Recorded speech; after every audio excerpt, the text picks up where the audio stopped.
program, and we're calling for the opening prayer to be handed by Haji Mariam Yahya Sani.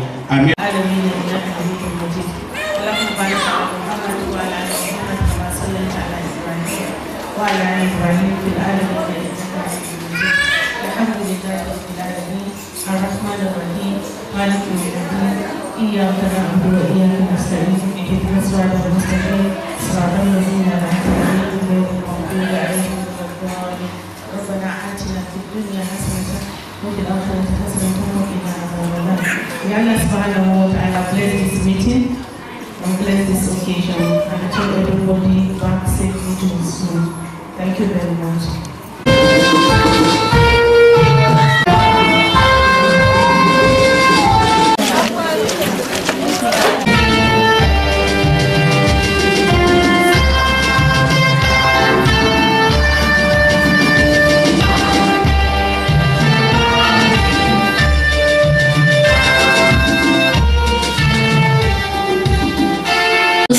Humanity, endowed with the heart and sense of caring.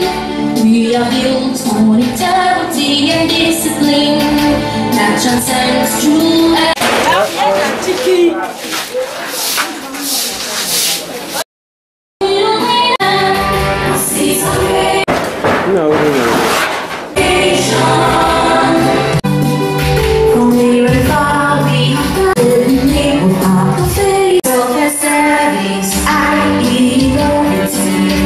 without wasting much of our time, ladies and gentlemen, please permit me to hand over the microphone to Malam Bello. Ahmed, and who is ably represented by Deputy Director, Nursing Services. I am here with my father, my mentor, my teacher, the former Governing Council Chairman of the Nigerian Nursing and Midwifery Council of Nigeria, also the former Director of Nursing Services, Kaduna State. Many other responsibilities led by him, which all amount to our father, our mentor, Alhaji Mustafa Jumari. I would also go along with recognizing the presence of Haji Asafia Inusa Isa, presently who is the Director, School of Midwifery, Unity School of Midwifery, College of Nursing Sciences, Abuja, who is also the architect of School of Midwifery, Tudumada, Kaduna. Nevertheless, I'm very sorry because on the program of event presented to me, my teacher, my mother, late Mrs. Habiba Lolo, may her gentle soul rest in perfect peace, who is the first principal of the college, of the School of Midwifery, or School of Public Health Nursing and Midwifery, which was then in Sheikh Idris College of Health Sciences, heavily represented by her daughter, my sister, on behalf of the family and the college, Miss Helen Lulu. So you are here present. I'm very sorry I break the protocol, but nevertheless, it's not as part of what is intended because I have to recognize their presence. Here with me, I have our former provost, College of Midwifery, Kaduna State College of Midwifery, in person of Alhaji Malam Shehu Alani.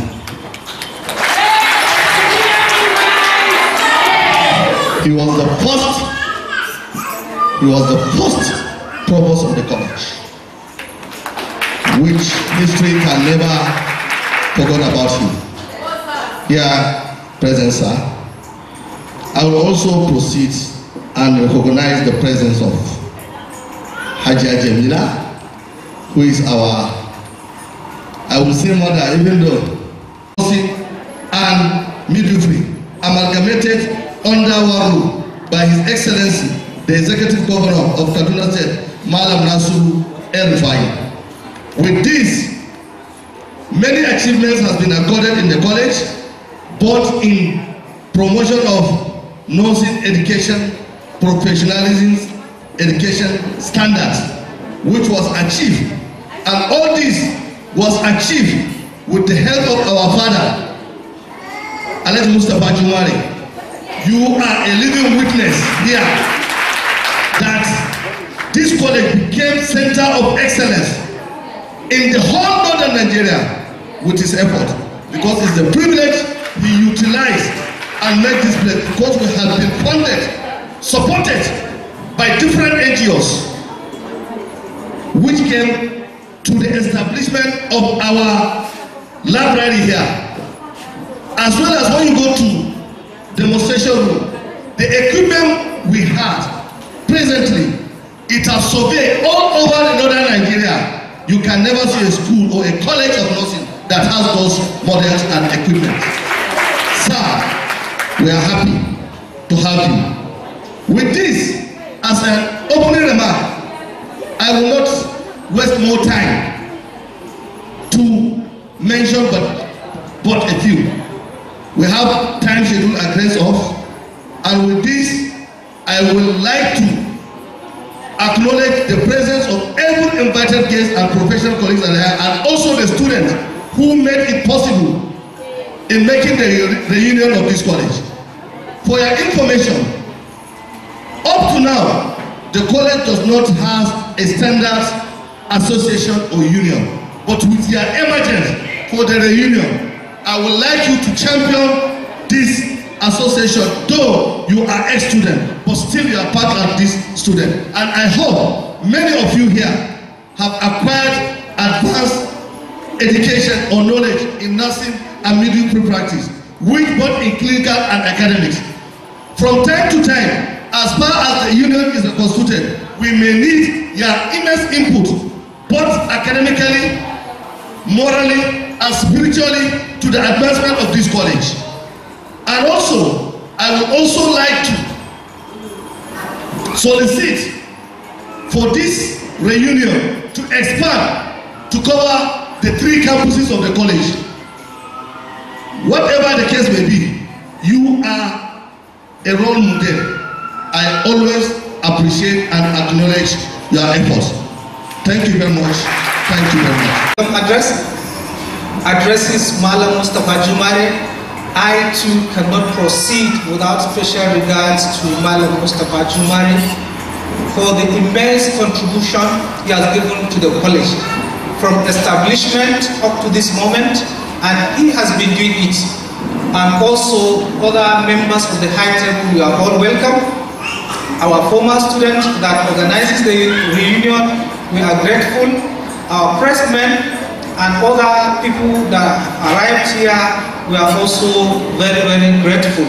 So I would like to at least give my special thanks to the Tudunwada community and other communities who has been supporting the college to achieve what they have achieved, or what the college has achieved.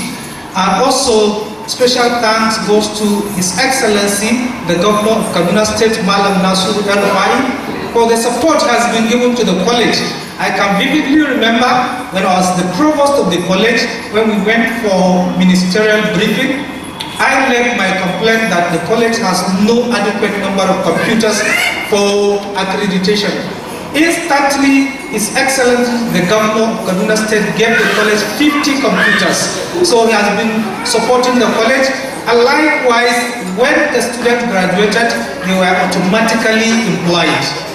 So it is a great achievement by the Kaduna State government. To the students, or to the graduates, or to the people that have organized the reunion, we are calling on them to support the college to achieve a greater height, financially and morally. Likewise, to call on the friends of the college to come to the aid of the college, being that the college now is Kaduna State College of Nursing and Midwifery with multiple campuses. It is not only Tudunwada, Kafanchan is another campus, and likewise Pambegwa is another campus. Therefore, there is need for you, being graduate of this institution, to come to the aid of the college, as I said, morally, financially, and to invite the community, friends of the college, to come to the aid of the college also. And mind you, it is a norm, or it is something normal. When you graduate from a college, or when you graduate from a certain institution, that you are there working, you may not know, but the institution you graduated from may send evaluation form. Like those that are here with us in Yusuf Lansoho, the college may decide to send evaluation form to find out what is the outcome or what is the performance of their former student. They can decide to send forms to General Hospital Ikara or even at various places for those that are working with the federal government. We do send forms for evaluation, how your performances are. So please and please, wherever you be, please be representative of the college. And as the person or the acting provost has mentioned, it is not a union per se, but you need to encourage the younger ones to emulate what you have done. So at the end of the day, we have a strong alumni that will be helping the college to achieve what it wanted to achieve. And finally, I like to appreciate all those that have come here. We are praying to Almighty Allah to take us back to our various destinations safely. Thank you. Thank you. The representative of the Director of Nursing Services, the various heads of departments from respective schools, both in the public and private, present here, our distinguished alumni of this school. I won't say graduates because we have already graduated. Our press, ladies and gentlemen, good morning. I was very, very surprised when I received this letter from my son, who is working in the Ministry of Health. I was beginning to ask him so many questions, but he said he cannot answer more.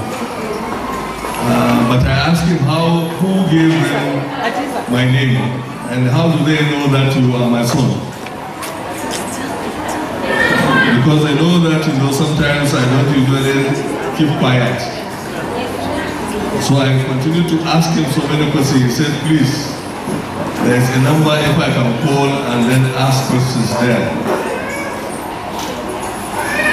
But I want to appreciate the initiation of these former students of this college for actually coming together like the way they did. Because this is not usual, it's not normal for those ex-students who have suffered before graduation, who have had a lot of challenges, to have come together and agree to even sit down the way you are sitting and talk in this particular school that actually suffered you. Because definitely we have to accuse the school because you belong to the school. And it was during your own time that these things happen. So the school has a hand. But I want to go back to the history, so that I can exonerate the former provost and the current provost as to why this thing happened.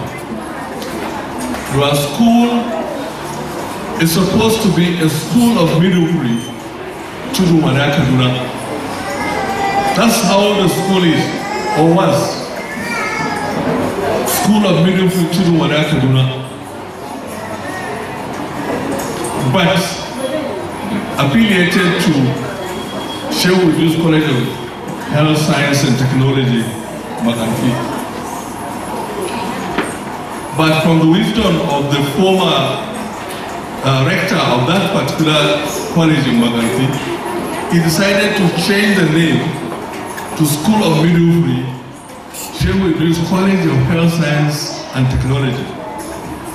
That is the crux of your problem. That's what caused your problem. It is not you, but it's the change of name of your college from School of Midwifery Tudunwada Kaduna to School of Midwifery, Shehu Idris College of Health Science and Technology. Then I was the Director of Nursing Services in the Ministry of Health. That caused us a lot of confusion between the Ministry of Health, the Shehu Idris College of Health Science and Technology, Tudunwada, and the National Midwifery Council because of your onset at that time. And the National Council stood firm and said that that school should be closed. They should close it. And I'm sure some of you might have gotten the reason why the National Council was really vehement in closing the school at that time. They decided to close the school at that time because the regulation of the National Midwifery Council by law says that no, the School of Nursing and Midwifery should never be in a School of Health Technology, neither the School of Health Technology be in the School of Nursing, wherever it is in Nigeria. But because Shehu Idris claimed the school here in Tudunwada, Nursing Council felt that, you know, Kaduna State have violated the establishment of this school in Shehu Idris College of Health Science and Technology, Kaduna. That is the crux of the issue. That's made some of you to spend 5, 6, 7 years, 8 years before they graduate. A course that is supposed to minimally take you 3 years. Fortunately or unfortunately, I became the chairman of the National Midwifery Council with that problem at hand. And from that level, I thought it is not fair from my side, who is a resident of Kaduna and a former director of nursing when the school was established, to allow this thing to continue to run. So I used my office, I lobbied my members, I requested them to allow the school to continue, and then allow them to really gradually graduate the students, not at the same time, so to say. And I'm sure some of you are living witnesses. They have gone through the examination in sets. Not all the people that are due for exams were allowed to do the examination at the same time. And this was because of the cooperation I had with some of the members of the National Midwifery Council, with a lot of lobby from some of the staff of the National Midwifery Council from Kaduna, with particular reference to Mrs. Alheri Yusuf, who worked with me very closely to ensure that this school allowed to exist. And I want you people to recognize her and call her anytime when you are going to do a similar event of this nature, to recognize her effort. And Alheri Yusuf played a bigger role.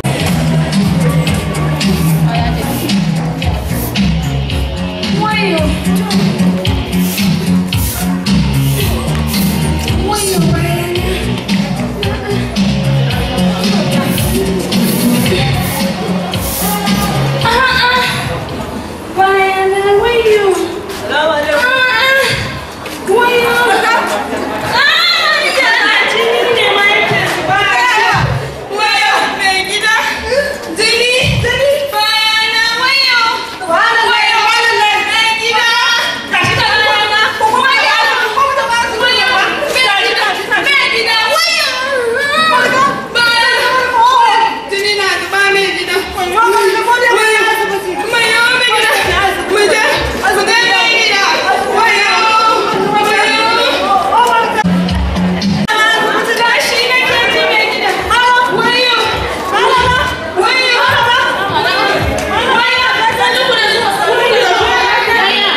Khadija Umar Muhammad. Area, Java local government area, and office PPSC, PPSC Kaboro, Tudunwada in Kaduna South local government as an officer in charge 2004 to 2005. Deputy Director Productive Health.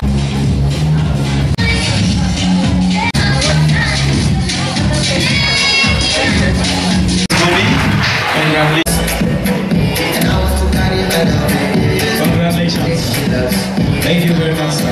Thank you. Thank you. You're welcome, man. Welcome. And the site is, let's put our together for the side today. All right, thank you. For her MSc, MHM 2016. Professional postgraduate diploma in management and consultancy and organizational transformation. International Professional Managers Association.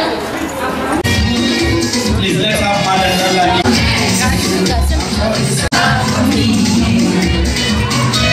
Congratulations, sweet mother.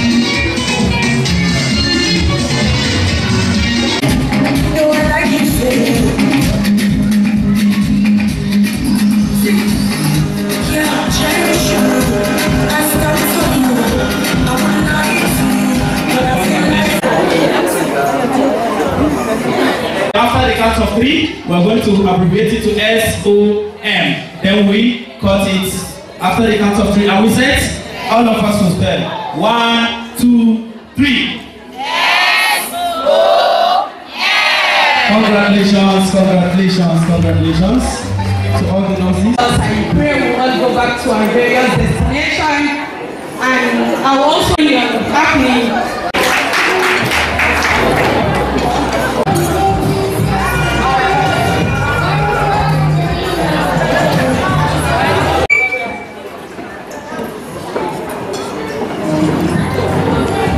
For the closing prayer, please.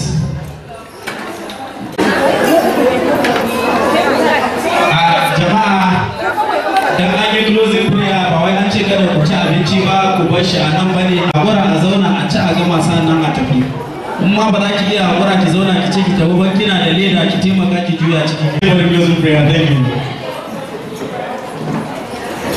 We are here with our Ogo as one family. We want to thank you. We want to appreciate you. Father in heaven, all that we have done here, Ogo, is the glory of your name. As we disperse from this place, you take each and every one of us safely in the name of Jesus. Father, anything that will cause problem or will make any of us or to have problem, we come against it. Our Father and our God. If it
gaskiya abin da ya sa muka kira wannan zumunci gaskiya mun sha wahala ne a kwaleji. Mu ne farkon ɗaliban wannan makaranta da aka sani ake kiran shi da suna Kaduna State College of Nursing and Midwifery Tudun Wada. Wannan makarantar mu ne farkon ɗaliban makaranta. Ina ga akalla mun yi shekara 9 muna karatu a wannan makaranta. So a lokacin gaskiya ba a accredited din makarantar ba. Haka muka yi ta haƙuri, ana ta bamu baki har ya zai kai ga muka ga lokaci na ta ƙurewa. So daga baya Allah ya zai taimake mu aka yi accredited din makaranta. Dukkan mu aka ci har aka sa mana maduka akan ce idan ba mu ci jarabawa ba tunda mu ne first set za a iya kulle makarantar. Dama asalin nursing din ma a nan Tudun Wada yake gaskiya. So daga baya aka maida shi Kafancan. So shine aka sake dawo da shi nan ya zama mu ne kuma farko. So bayan an dauke mu aiki kaga dole ne abin da zamu nuna muna farin ciki da wannan taron da muke yi saboda mu nuna godiyar mu ga shi Malam Nasiru Rufai dan a lokacin shi ne aka yi accredited din makaranta tare da ina ga akwai wani baba da na san kun yi interview da shi shine Malam Alhaji Mustapha Jumare, su ma suna ɗaya daga cikin wanda suka yi kokari a makaranta. Su Hajiya Sa'adatu Ahmad wanda ita ce Director Nursing Services na yanzu. So sun yi kokari gaskiya har aka samu aka ɗauke mu aiki a lokacin. Yanzu wannan irin kalubale yake gaban waɗanda suka sami irin wannan ilimi musamman mata? To kalubale kana magana akan kalubale in na fahimce ka shine misali ayyukan da ke gaban su na aikin ayyukan da ke gaban ku na taimaka ma al'umma domin rage mutuwar mata da ƙananan yara musamman sai kuwa ɗaukar ciki, goyon ciki da renon ciki. So ayyukan da yake gaban mu kamar mu da muka irin wannan karatun dama musabbabin wannan karatun shine mu taimaka wa mata masu juna biyu da ƙananan yara, sannan mu nuna musu mahimmancin zuwa asibiti daga lokacin karamin ciki har zuwa lokacin haihuwa, don akwai matan mu da yawa gaskiya da ba su san mahimmancin zuwa asibiti ba. So duk yana cikin wayan musu da kai da muke, har shi yasa muke kira muna da first aid ake kiran shi antenatal clinic, wanda suka zo ma nan antenatal clinic shine inda mata za su zo wajen awo kenan. Daga nan ne matakin farkon da ake nuna mata ga abubuwan da za su gani idan mace ta fara nakuda da me za ta sani, idan kuma alamu kamar emergency ne complication duk ana koya musu a nan, kuma a nuna musu cewa kada su kuskura su haihuwa a gida, haihuwa a asibiti ya fi, idan ƴaƴan su ba lafiya su kawo su asibiti. So da mu wannan karatun gaskiya dan mu taimaki mata ne da yara ƙanana. Shin matan suna ganewa ko har yanzu ko akwai sauran jan aiki wajen wayar musu da kai? Gaskiya alhamdulillah an samu ci gaba dan matan na ganewa. Ba kamar irin da mata gaskiya ba su ganewa, amma yanzu mata na ganewa 100%. To a ƙarshe ya kika ji da kika ga tsofaffin ɗalibai yan uwanki wanda kuka yi karatu da su a baya? Na yi farin ciki sosai da ina ga rabon da in wasu kusan shekara 17 kenan. So alhamdulillah. To wannan taron zai ci gaba koko da kun yi wannan shi kenan? Insha Allah ai mun fara kenan, saboda dama yanzu kamar yadda kuka gani nan Kaduna State College of Nursing and Midwifery ita ce branch kafance yanzu tana kasance ne ga kuma Kwambeguwa. So alhamdulillah. Okay, ma, can you introduce yourself to the viewers and listeners? As just your name. Okay, I'm Nurse Khadija Umar Muhammad. I'm the Vice Chairman of this organizing committee. Okay, ma, what convinced you to call this reunion meeting stroke event of the all students of School of Midwifery to Dumada? Okay, what convinced me is I'm very happy and very excited for this great gathering. This is our first reunion. This is our first to meet with my colleagues, with my lecturers. So I'm very happy. What are the challenges ahead? Issues like this. Aikin ku shine za ga yawa mutane ba wai tell us what are the challenges ahead? And sorry if I want to understand what challenges like activities, your responsibility within the community. We have challenges, so many challenges, because initially most of the women don't want to come to the hospital to take their antenatal clinic, also to deliver in the hospital. Some want to deliver at home, and we are encouraging the women to participate in the hospital. What is contributing to?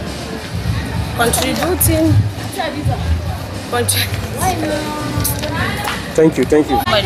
Menene matsayin ki a wannan kungiya na tsofaffin dalibai na wannan makarantar? To matsayina ni ce ciyama na wannan tsofaffin dalibai kuma ka shirya shi domin jin daɗin mu don sada zumunci. Menene cikakken makasudin da kuka tara wayannan tsofaffin dalibai? Cikakken makasudin shine don mu ji daɗi saboda lokacin mun sha wahala a makarantar sai da muka shekara 9 kafin mu fita makaranta. To da taimakon Allah da taimakon gwamna Yan Rufa'i da ya taho muka yi zanga-zanga muka ce wurin shi kuma bude mana kofa ya ce ce mu shigo mu faɗi damuwa muka faɗa mishi kuma ya wanke mana ya sa ya kira sunan sun kasa nan aka yi zama da su ya ba su sati 2 a gyara ya shirya a yi mana jaraba kuma yi mana jaraba muka ci jaraba kuma ya ɗauke mu aiki. To wannan taro shine karo na farko da muka yi dan taron da tsofaffin ɗalibai. Bayan kun watse a nan menene burin? Burin mu shine za mu sake haɗuwa kuma mu ci gaba mun zumuncin ya ɗaure domin jin daɗin domin haɗin kan juna. Ta wani hanya kuka bi wurin haɗa wa'annan mutane? Mun buɗe ta group ta waya ta kira irin muna kiran waya ku zo mu haɗu mu zumunci saboda wasu matan da aka gama ba mu haɗu ba. Menene kiran ki ga waɗanda ba su zo? Kira na ga waɗanda ba su ba shine inda za mu yi nan gaba dan Allah su kokari su halasta wannan wuri domin mu samu ƙarin dankon zumunci a tsakanin mu. Yawa. Da matsayinka a wannan makaranta? Sunana Yusuf Bello. Ni ne acting provost. Kaduna State College of Nursing and Midwifery. Kaduna. To alhamdulillah gashi kun koyance tsofaffin ɗalibai na wannan makaranta na kusan yi taro domin tattauna muhimman batutuwa. Me zaka faɗa game da wannan taro da aka shirya yau? Na farko dai wannan taro shine na farko da ɗalibanmu da wanda suka gama wannan makaranta suka yi. Duk da makarantar an haɗa ta tsakanin Kaduna, makaranta ta Kaduna da ta Kafancan da kuma ta Kanduga wanda mai girma gwamna Malam Nasiru Ahmad El-Rufai ya yi. To waɗannan su ne ɗalibanmu na farko a wannan asalin da makarantar School of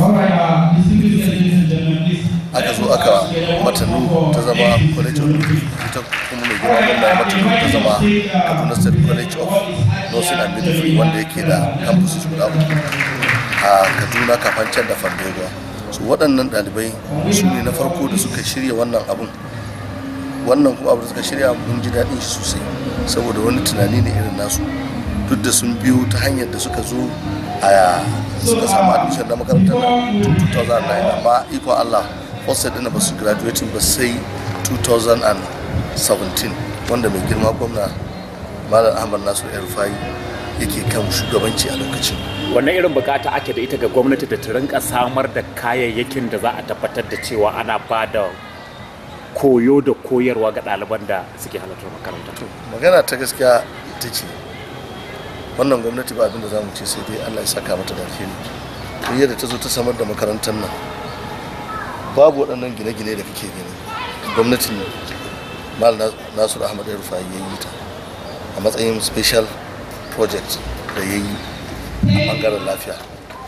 Akwai aiki da aka bada a hostel a wannan makarantar tun gwamnatin baya amma an amshi kudin an tafi. Wallahi yana zuwa shi kawo ya ce duk wanda yake da aiki ya zo ya ci gaba. Aka zo aka ci gaba aka gama hostel din nan aka gyara ta a halin da ake cikin mun je za ku gani.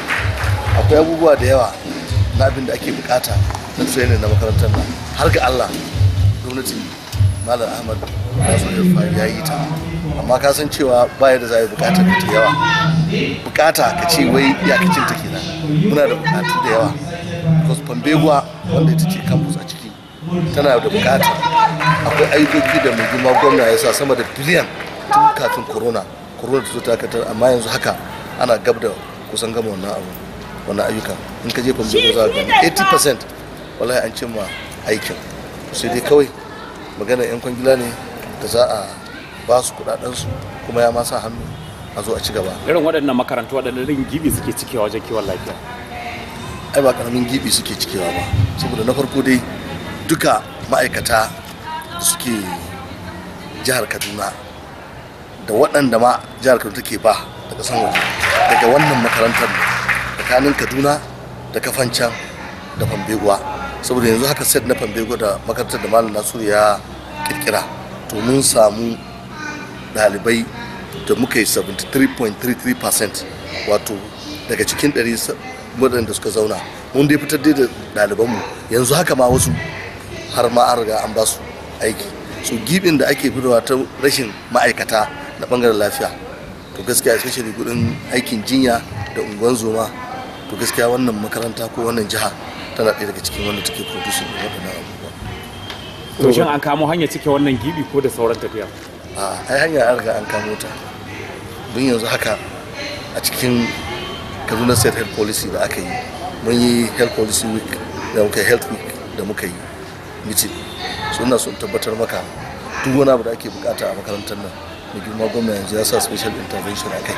Don yanzu haka ma makarantar nan mun riga mun key in zamu saboda fuskan koyarwa mun tashi daga professional certificate mun koma academic certificate.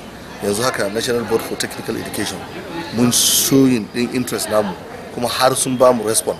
Don yanzu haka za mu key in into ND wanda kuma yanzu a haka sun rubuto mana wasu request waɗanda za mu je mu biya kuɗin na gani zan yi kafin gwamna ya zo in aka sa mana hannu a zo abubuwa. To yanzu mai girma gwamna za mu rubuta masa wanda kuma da mun kai har ga Allah baya bata lokaci zai ba mu duk abin da muke yi. Da sunanka da matsayinka a wannan makaranta.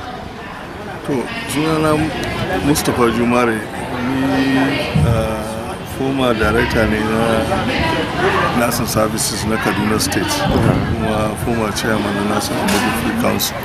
To a gashi a yau wasu daga cikin tsofaffin ɗalibai na wannan makaranta na midwifery da ke nan Tudun Wada sun shirya wani gagarumin taro domin sada zumunci. Bari mu ji ta bangaren ka ya wannan taron ya kasance. Gaskiya wannan na ji sha'awa, kusan shine na farko ni da na ga 'yan makaranta na da suka kirkiro wannan taron duk da matsalolin da suka samu mai karfi lokacin da suke makaranta, wanda ni a tunanina wasu ma ba za su ma sake kallon ma inda makarantar take ba, sai gashi sun kirkiro kansu, sun haɗo kansu duka sun taru, kuma yau suna tuna lokacin da suka karatu da shi. Dalili ko shine karatun da za su yi na shekara 3 wayansu wajen shekara 9 suka yi.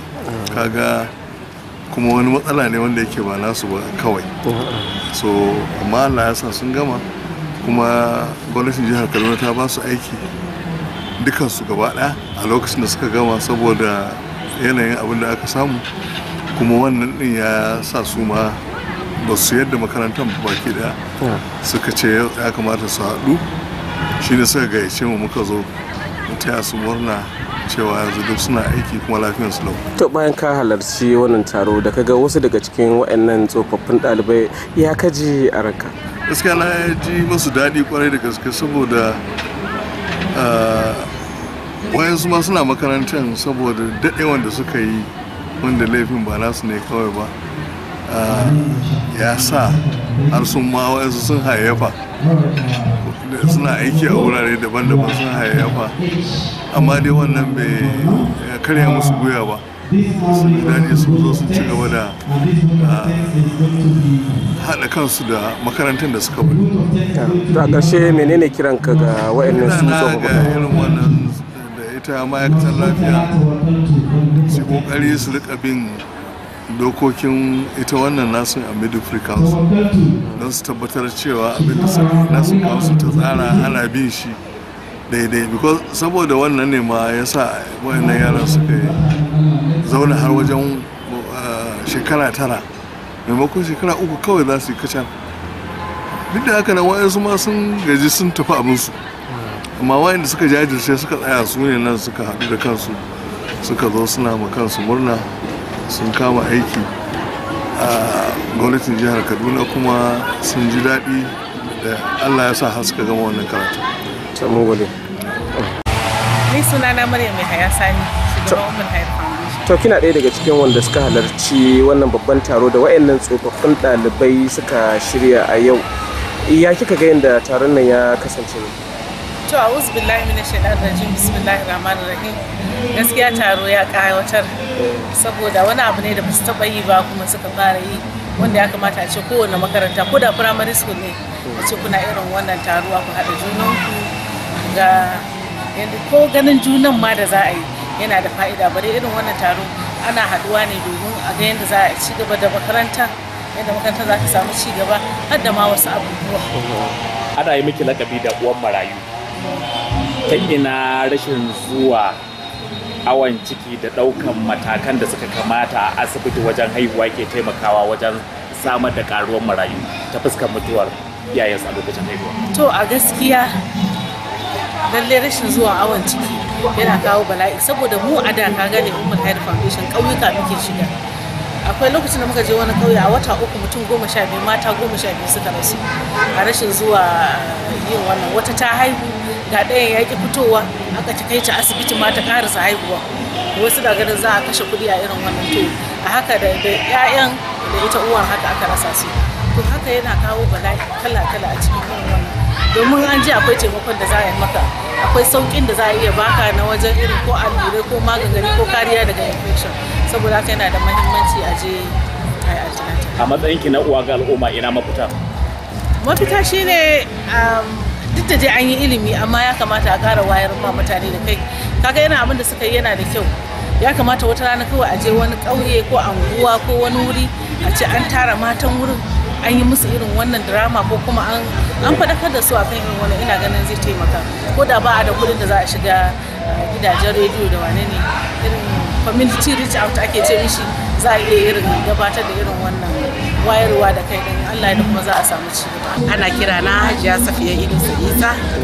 A matsayina a da a wannan kwalejin kafin in ritaya ni ce Deputy Provost Academy. To a yanzu kuma fa? A yanzu na riga na yi ritaya da na bar Deputy Provost Academy aka mai da ni Ministry of Health nake aiki a Kachima Contributory Health Management Authority aka bani position na Claims Manager. To daga nan ne ritaya 2022. To cikin ikon Allah kina daga cikin wanda wayannan tsofaffin ɗalibai na makarantar koyar da aikin jinya suka karrama a yau. Kin halarci taron nan kuma an karrama ki, ya kike ji a wannan rana? Wallahi na ji daɗi sosai, na yi farin ciki sosai.